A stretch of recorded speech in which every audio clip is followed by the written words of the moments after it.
2007 ZL1. And this is the story of Stormy, or Whiskey.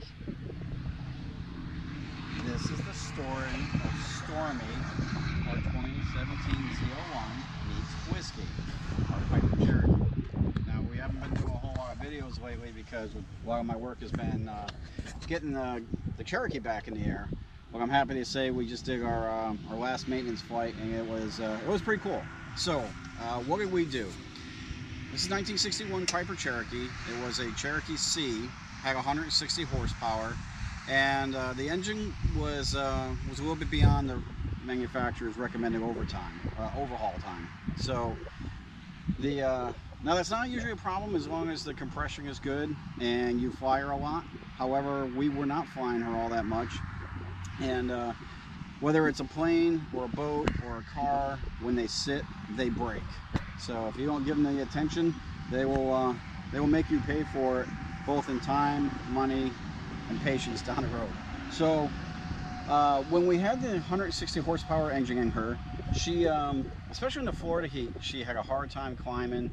She would cruise at about 110 knots at 8,000 feet. It would take you all day to get to 8,000 feet. Air traffic control would be going out of their mind, waiting for you to climb at 200 to 300 feet a minute in a hot summer day in Florida to 8,000 feet.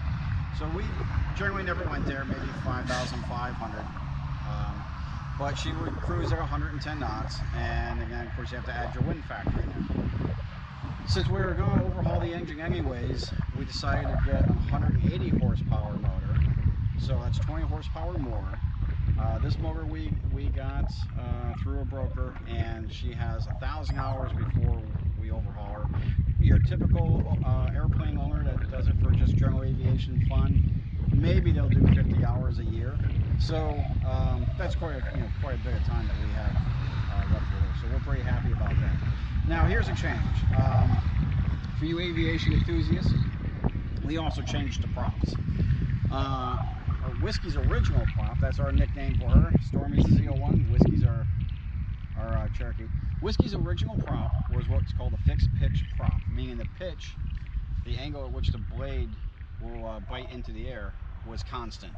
In her case, she was outfitted with a cruise prop, which is why she would cruise at 110 knots but climbed like crap.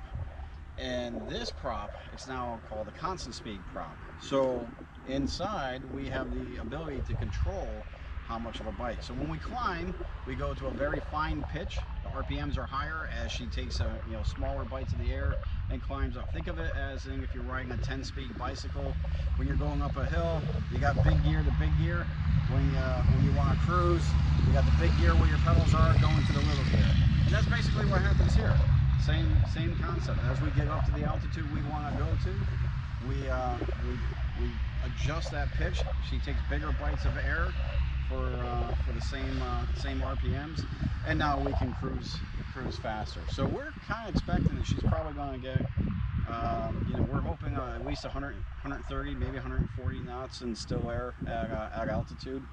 So for our maintenance flight, we did one last week. Basically just stayed in the airport area, did a couple low passes, touch and goes. Here at the Waimama Airport, it is a grass strip. But they haven't taken a roller down the airfield in a while. There's a lot of ruts and stuff, so we got to be kind of careful on that. So we did a lot of low passes instead of touch and goes. In this flight, we actually talked to Tampa Approach. We went to 6,500 feet and just had some fun. Adjusted the prop a little bit, made sure everything was working right. Put about a half hour on her. Now the top cowling is off, and what we want to do is we want to take a look at the propeller herself. See if there's any oil that's spilling out. Now the one thing with oil is one drop will look like it's a catastrophe, and it's just a very, very small drop. So first thing I did was I knew when I got in her before we went. Oh gosh, I tightened it up too much. When we got in her ahead of time, I had checked the oil. She was at 6 quarts, and just did a quick half-hour flight. She's still at 6 quarts. So we're good there. The top of the cowling doesn't have any oil on her. And of course, down below, maybe one spot. I'm trying to figure out where it's coming from, but you can see, I don't know if the GoPro can pick it up, but just one little drop there, and it's kind of some dirty oil right there. So it makes me think that it kind of came off of maybe one of a cylinder heads or a breather line. So, anyways, hope you enjoyed the video. It's our pleasure bringing these videos to you guys. Look for a lot more exciting races between Whiskey and Stormy. Until later, guys, take care.